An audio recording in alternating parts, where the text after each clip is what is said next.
예, 증시 분위기 살펴보고 앞으로의 전망도 들어보도록 하겠습니다. 오늘은 위드금융 정태근 팀장 모셨습니다. 어서 오십시오. 네, 반갑습니다. 예, 반갑습니다. 오랜만에 또 방송에 뵙게 되네요. 예.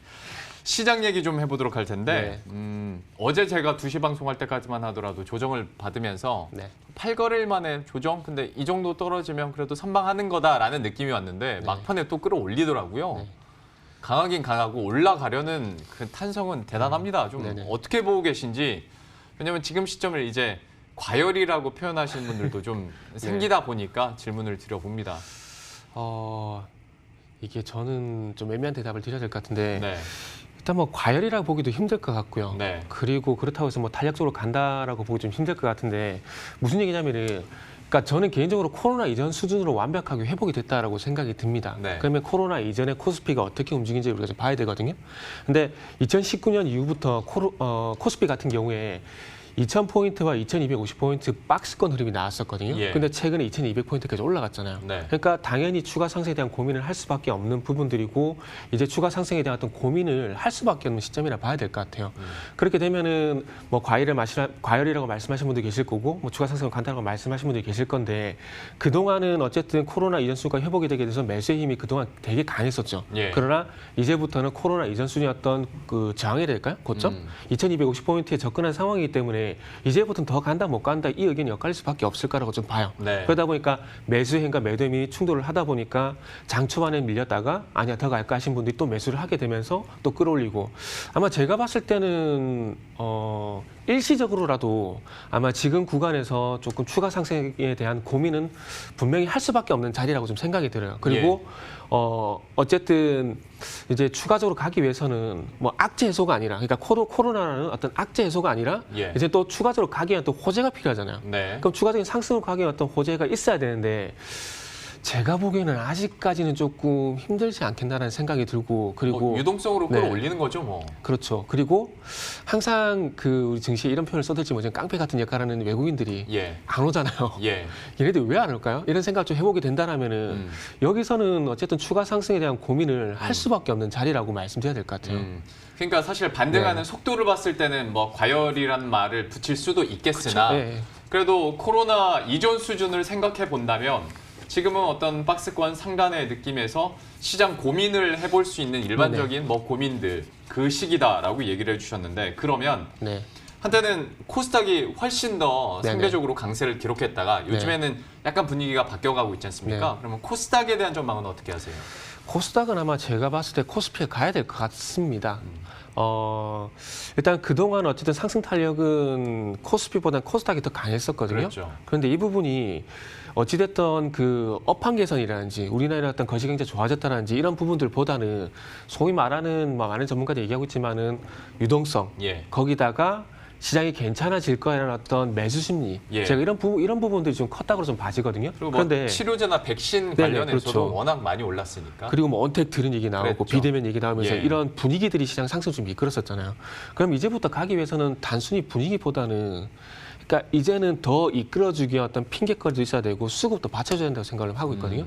근데 그런 부분들이 코스피란지 코스닥이 더 가기 위해서는 조금은 뭐라 해야 될까, 조금은 부족한 부분이 없지 않아 있고 조금 확인해야 될 부분도 좀 있는 것 같아요. 예. 그리고 어쨌든 지금 최근에 와서 또 우리가 주목을 해야 될 부분인데 다른 전문가분들은 말씀하신지 모르겠어요.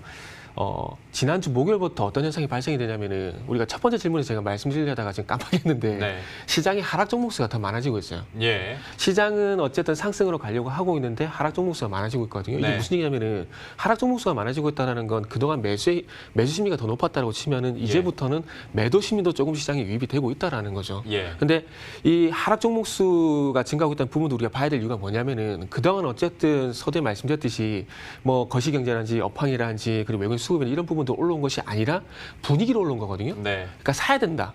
이런 분위기로 올라온 거기 때문에 이런 분위기가 자칫 꺾이게 된다라면은 시장이 좀 못 갈 수가 있는 거죠. 코스닥 같은 경우는 뭐 물론 수급에 대한 영향도 받지만은 조금 전에도 우리가 얘기했지만 언택트라든지 뭐 코로나라든지 이런 테마의 어떤 분위기 편승에서 올라온 부분이 상당히 크거든요. 예. 근데 하락 종목수가 증가를 하게 되면서 매도 심리가 만약에 시장이 우세하게 된다라면은 당연히 제가 봤을 땐 코스닥은 조금은 뭐 하락은 아니더라도 추가 상승은 좀 제한된다고 봐야 될 것 같습니다. 예.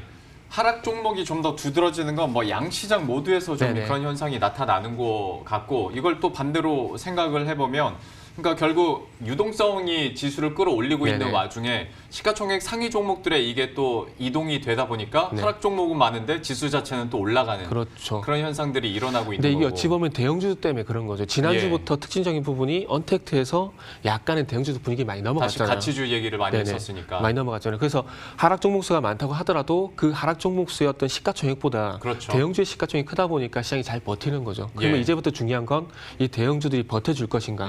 요걸 좀 봐야 되겠죠. 결국 그리고 그 버텨주는 힘은 외국인의 수급이 들어와야 되는 그렇죠. 건데 네. 이걸 한번 지켜봐야 된다. 그러면 하나의 외국인 수급의 그래, 분수령까지는 사실 아닌 것 같은데 네.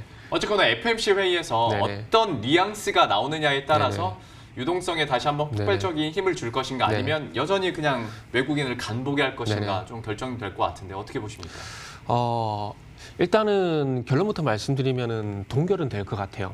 동결은 될 것 같은데 그렇게 된다라면 시장에 큰 영향은 없을 거라고 생각이 들거든요. 예. 그리고 지금 조심스럽게 마이너스 금리에 대한 얘기도 나오고 있는데 제가 5월 중순부터 트럼프가 이 파월 의장에 대한 그 연준에 대한 얘기를 한지를 봤는데 지금은 뭐 폭동 때문인지 아니면은 중국 때문인지 모르겠지만은 얘기가 좀 없더라고요. 그러게요. 예. 그러면은 아마 제가 봤을 때는 굳이 지금 마이너스 금리 좀 가진 않을 것 같아요. 네. 지금 제로 금리에서 회사채를 추가적으로 매입을 한다든지 추가적인 어떤 부양책에 대한 논의 정도 얘기가 나올 것 같은데 나올 것 같고 그렇게 된다면 제가 봤을 때 시장에 대한 영향은 없을 거라고 생각이 듭니다. 그리고 저는 파월 의장 얘기를 안 믿습니다. 예전에 저는 금리 인하를 안 할 줄 알았거든요. 네. 그리고 뭐 워싱턴과 뉴욕은 틀리다는 얘기를 하게 되면서 절대 금리 인하는 없다 얘기했는데 결국 트럼프한테 그랬죠. 굴복을 해버렸거든요. 예. 그래서 제가 봤을 때는 트럼프가 금리에 대해서 제로금 쪽 가야 된다는 얘기가 나오지 않는다라면은 제가 봤을 때는 여기서 추가적으로 인하는 안 할 것 같아요. 그리고 어쨌든 최근에 경제 재개가 되게 되면서 분위기가 어쨌든 좋아지고 있는 상황이거든요. 그렇다면은 뭐 제 개인적인 생각이긴 하지만은 뭐 통화 정책도 물론 중요하겠지만은 낮아진 금리 상황에서 이 통화 정책보다는 이 낮은 금리를 활용할 수 있을 만한 어떤 재정 정책이 나오지 않을까라는 생각 좀 해봤습니다. 그리고 백악관 참모 같은 경우도 뭐 사자 부양책에 대한 얘기가 어제 지난번에 나왔었잖아요. 네네. 근데 거기 어떤 뭐 금리에 대한 얘기는 일단 없었거든요. 예. 그래서 아마 파월 의장도 제로금리까지는 가기 싫을 거예요. 네. 그런데 뭐 트럼프가 압박을 하게 된다면 안 할 수도 없잖아요. 그렇기 때문에 일단은 트럼프 눈치 좀 볼 것 같은데 아직까지는 뭐 백악관에서 어떤 압박이 없는 상황이기 때문에 뭐 제로금리를 유지를 하게 되고 이 제로금리 유지를 하게 된다라면은 시장에 대한 영향은 없을 것 같고 그러면은 시장은 다시 경제 재개에 대한 분위기가 어떻게 흘러갈 것인가 여기에 좀 주목을 할 것 같습니다. 그러면 뭐 글쎄 그렇게 금리를 네. 변동시키는 급변이 아니더라도 립 서비스 정도 그러니까 네. 우리는 최소한 지금 당장 위로 올라갈 생각은 없으니 주식 네. 좀 더 사 네. 정도의 뉘앙스는 나올 수 있지 않을까요? 그렇죠. 그 얘기는 할 것 같아요. 우리는 언제든지 어떤 부양책은 할 준비가 돼 있다. 네. 요 얘기는 할 것 같아요. 왜냐하면은 연준 의장이 상당히 중요한 위치잖아요. 말 예. 한마디에 시장의 변동성이 크다는 걸 잘 알기 때문에 어쨌든 파월 의장도 시장이 좀 안정적으로 움직이길 원할 거예요. 예. 그러면 시장에 조금 안심을 시켜야 되거든요. 그렇다면 방금 말씀하신 대로 시장에 좀 안심을 시키기 위해서는 립 서비스 정도는 할 것 같아요. 예. 네. 제가 왜 그 FOMC 얘기를 뭐 재차 질문을 드리냐면 사실 결과가 나올 때쯤이 우리나라에서는 선물 옵션 동시 만기일이잖아요. 네네네. 그러니까 여기서 뭔가 유동성에 대한 확신을 다시 준다면 네네. 우리나라에서도 만기일에 네네. 외국인의 포지션이나 지금 고민들을 좀 해소시켜 줄 수 있지 않을까라는 네네. 생각들을 좀 해봤는데 그러니까 두 가지 시나리오를 좀 생각은 해봐야겠습니다만 옵션 만기는 그러면 어떻게 예상하십니까? 전 결론부터 말씀드리면은 뭐 일시적인 출렁임 정도는 있을 것 같아요. 그래요? 옵션 만기를 보니 그리고 최근에 뭐 외국인들의 포지션을 보게 되면 그동안 계속해서 풋옵션 쪽에 매도 우위를 보이다가 어저께 또 매수로 전환이 됐더라고요. 맞습니다. 예, 그죠. 그래서 그런 부분들을 보게 된다라면은 아마 만기일 때 변동성이 있을 것 같아요. 그리고 실질적으로 변동성은 어제도 있었고요. 그리고 그저께도 예. 있었거든요. 최근 그러니까 오늘 제외하고 오늘 어떻게 끝날지 모르겠지만 지난 3거래일 동안 보게 되면 장중 변동성은 분명히 있었습니다. 그거는 알고 가셔야 돼요. 상승 출발하고 난 다음에 전강 후약으로 끝난다든지 아니면은 좀 보합권 출발하고 난 다음에 전약 후강으로 간다든지 이런 변동성이 있었거든요. 예. 그래서 당일 변동성은 제가 볼 때는 내일까지도 지속이 될 가능성이 상당히 높다라고 생각을 하고 있습니다. 그런데 이게 크게 뭐 낙폭을 키우게 되면서 하락으로 전환된다. 아마 이런 움직임은 없지 않을까라고 조심스럽게 생각을 하고 있습니다. 사실 최근 들어서 네. 어떤 만기일에 대한 영향들 네네. 좀 줄어든 게 사실이고 네. 우리들도 신경을 좀 덜 쓴 게 사실이지 않습니까? 그렇죠. 예, 뭐 포지션이 어떻게 뭐 변하는지 정도 보는 게 관전 포인트가 될 것 같은데 일단은 FOMC 회의에서 어떤 발언들이 나올지 보면서 네. 동시만기일도 한번 대응을 해보도록 하겠고요. 아무래도 외국인이 이렇게 눈치를 보고 있어도 결국에는 시장을 이끄는 게 개인들 혹은 최근 들어서는 네. 기관들도 좀 한꺼번에 대량 매수세가 나오면서 지수를 이끄는 모습들이 네네네네. 나왔는데 좀 이런 흐름은 당분간 좀 계속될 수 있을 거라고 보십니까? 일단은 지금은 개인들의 힘이 조금 약해졌다라고 보는 게 맞을 것 같아요. 일단 네. 그런 것도 말씀드리면 일단 3, 4월 달 같은 경우에는 개인들이 4조 7천억 정도 매수를 하게 되면서 시장을 이끌었다고 보는 게 맞을 것 같아요. 예. 그러나 이 수급했던 그 분기점이라 할까요? 변곡점이라고 하시는 부분들이 5월 15일부터 조금 나타났습니다. 그러니까 네. 3, 4월 달 같은 경우에는 어쨌든 개인들이 매수를 하게 되면 시장을 이끌었다고 보는 게 맞지만 5월 15일부터는 아무래도 이 개인들보다는 금융투자 섹터 그리고 연기금들이 매수를 하게 되면서 그렇죠. 시장을 좀 끌어올렸습니다. 그리고 예. 공교롭게도 5월 15일부터 개인들은 매도로 전환이 됐거든요. 예. 그리고 좀 아쉬운 게 저는 참 개인들이 좀 아쉬운 게 이번에 동학개미운동도 얘기를 하게 되면서 매수는 잘해요. 네. 근데 상승할 때 동참을 못하는 게 저는 개인적으로 너무 아쉬워요. 그게 좀 아쉽죠. 예. 무슨 얘기냐면은 지난주 같은 경우에 아시겠지만은 삼성전자도 올라가고 현대차도 올라가고 금융주도 올라가고 대형주 다 올라갔거든요. 예. 그런데 아쉽게도 그쪽이 매도를 하시더라고요. 그렇죠. 그때 당시에 개인 매도, 외국인 매수 뭐 그렇게 네. 했었으니까. 그리고 지난주 같은 경우 뭐 금융투자 섹터도 매수를 했었고요. 그랬죠. 그러니까 예. 5월 15일부터는 개인들이 전환적으로 매도를 하고 그리고 외국인들 같은 경우에는 뭐 시장 전반적인 매수는 아니고 네. 업종이라든지 삼성전자 쪽으로 일단 매수는 했었고요. 실질적으로는 서두에 말씀드렸듯이 금융투자 섹터라든지 연기금이 매수를 하게 되면서 시장이 올라왔거든요. 예. 그래서 계속해서 지금 시장은 상승을 하겠지만은 최근 시장에서 제가 봤을 때 개인 투자자분들이 상대적으로 소화해야 되는 경우가 상대적으로 많았을 것 같아요. 예. 그리고 뭐 종목 상담을 보게 되면은 5월 15일 이후부터 대형주들이 많이 올라갔는데 종목 상담 보면 대형주보다는 중성주 쪽으로 많이 의뢰를 많이 하시더라고요. 맞습니다. 예. 그렇죠. 그러다 보니까 제가 항상 걱정이 되는 게 저도 조금 전에도 말씀드렸지만은 항상 시장에서 이런 식으로 좀 소외가 되는 것 같아요. 좀 잘 왔다 갔다 해야 될 것 같아요. 네. 그래서 3, 4월 달 같은 경우에는 소위 말하는 언택트 전자결제 쪽으로 갔었다가 5월 중순부터 딱 그 분위기가 저는 그 얘기를 드렸거든요. 비대면에서 대면으로. 그러니까 언택트에서 이제는 굴뚝산업, 예. 제조업 쪽으로 많이 넘어갔거든요. 근데 그 굴뚝산업들이 어찌 보면은 금융이라 할 수도 있고 자동차도 될 수가 있고 IT가 될 수도 있고 철강될 수 있고 그쪽으로 많이 넘어갔는데 그럼에도 해도 그 부분을 좀 못 따라가서 좀 그런 부분이 많은 것 같은데 그래서 어찌 보면 주식시장은 저는 항상 그 말씀 드려요. 패스트 팔로우 전략. 그러니까 퍼스트 무버가 안 돼도 돼요. 시장 예. 선달 필요는 없거든요. 눈치 잘 봐서 잘 따라가더라도 수익이 잘 나는데 그래서 어쨌든 시장에 참여하실 때는 이 패스트 팔로우 전략에서 눈치 보고 좀 잘해야 될 것 같은데 근데 이런 부분들이 조금 안 되는 것들이 좀 개인적으로 좀 아쉽네요. 그러니까 저도 그게 아쉬움이 참 많습니다. 네네. 방송에서도 몇 번 말씀을 드렸는데 네. 동학개미운동 초기에는 그 네네. 개인들의 자본의 선택과 집중이 있었잖아요. 그렇죠. 그 힘든 시간을 이렇게 네. 버티면서 지수를 끌어올려 놨는데 거기서 이제 네. 막판에 갑자기 선택과 집중이 풀리면서 뭐 ETN으로 원유 ETN으로 퍼지고 네네. 그다음에 그냥 개별 종목으로 종목으로 가고. 퍼지고 아니면 곧버스로 그냥 몰빵하고 막 그죠. 이렇게 되다 그리고 보니까 기존의 언택트지에서 계속 묶여 있고, 묶여 있고 네. 하다 보니까 이제 가치주 올라갈 때는 네네. 전혀 재미를 또 가지고 못 소외가 보는 되고. 예, 네. 그런 현상들이 좀 이뤄지고 있고 이 부분은 안타까운데 그렇죠. 어쩌겠습니까? 지나갔으니까 다시 네. 한번 좀 재빠르게 네네. 패스트 팔로워가 되는 수밖에 없는 상황인 것 같습니다. 약간 좀 다른 얘기일 수는 있겠으나 네네. 또 외국인의 수급과 관련된 얘기이기도 네. 하니까요. 원달러 환율이 네네. 어쨌거나 다시 한번 좀 급하게 떨어지면서 1,200원 네. 선 밑으로 내려갔거든요. 그러니까 환경 자체는 다 마련은 된 것 같아요. 네네. 유동성도 풍부하고 네. 경제 지표도 이제 반등되는 지표들이 나오고 있고 네네. 원달러 환율 1,200원 선 밑으로 내려갔고 네네. FMC랑 옥션 만기를 지나면 외국인들 다시 돌아올 수 있지 않을까라는 기대감도 있는데 어떻게 보십니까? 근데 참 웃기지 않나요? 1,200원을 이탈했는데 외국인의 수급은 물론 선물 쪽은 매수를 하지만은 예. 현물 쪽은 매수가 안 들어요. 네. 참 웃기죠. 그러면은 추가적으로 하락을 한다고 하더라도 그러면 외국인들이 안 들어올 가능성이 높다라고 보는 게 맞을 것 같아요. 지금 상황에서는. 주중에 이벤트들이 다 끝나도 네네. 지금의 환율 하락은 제가 봤을 때 외국인들이 매수를 해서 환율이 강세적으로 간다라기보다는 예.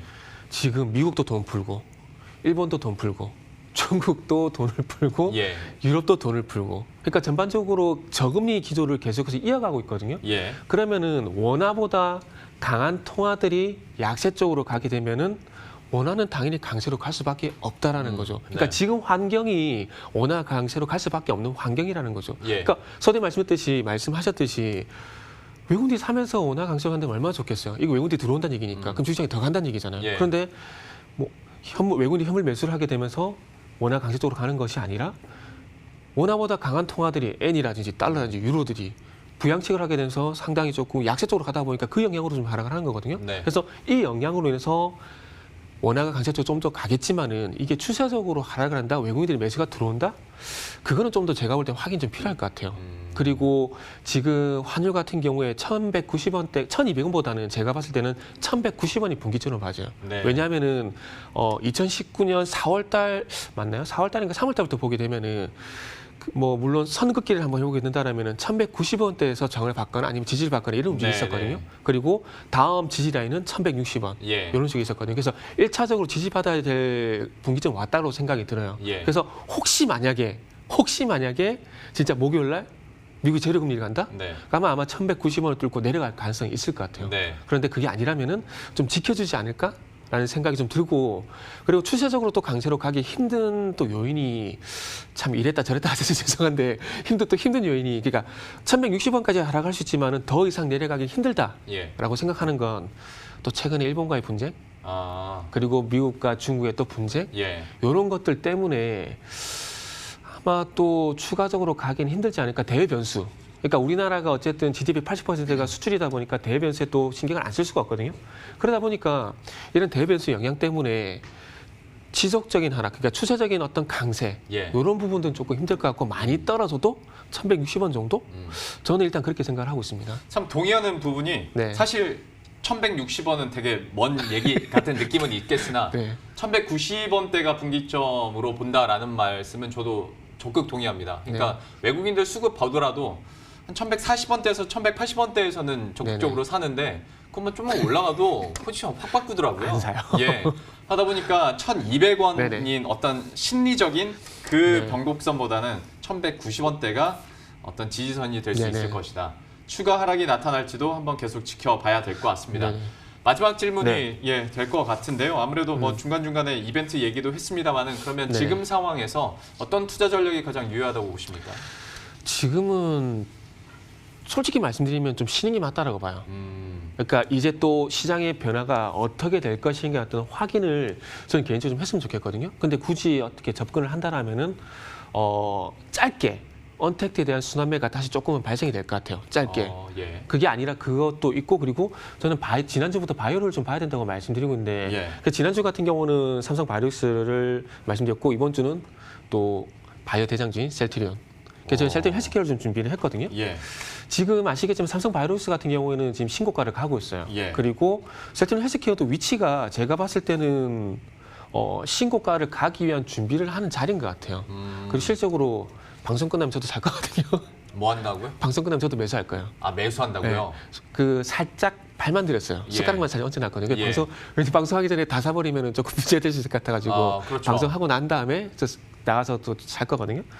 그래서 일단은 그 셀트리온이 유럽에서는 점유율이 상당히 높잖아요. 예. 근데 그 미국 쪽에 사보험 시장을 진출하게 되면서 1분기 실적이 좀 괜찮았어요. 사보험이 등재가 되게 되면서 미국에는 그 다르게 불리는데 램시마의 점유율도 올라가고 있고 그리고 허즈마라든지 그리고 다른 하나가 또 뭐 있죠? 하여튼 거기에 대한 매수도 올라가게 되면서 1분기 실적이 상당히 괜찮았었거든요. 예. 근데 이 그 미국에서 점유율이 앞으로도 계속 올라갈 것 같아요. 예. 그러면은 이 실적 개선이 그러니까 실적에 대한 부분들이 1분기 반짝이 아니라 2분기, 3분기, 4분기에도 계속 갈 수 있을 거란 그런 기대감으로 인해서 그리고 가장 중요한 건 차트잖아요. 예. 셀트리온도 그렇고 셀트리온 헬스케어도 그렇고 차트를 좀 넓게 보면은 제가 봤을 땐 전체로 봤을 때 U자형으로 현재 U자형 반등으로 지금 돌아가고 있는 상황이거든요.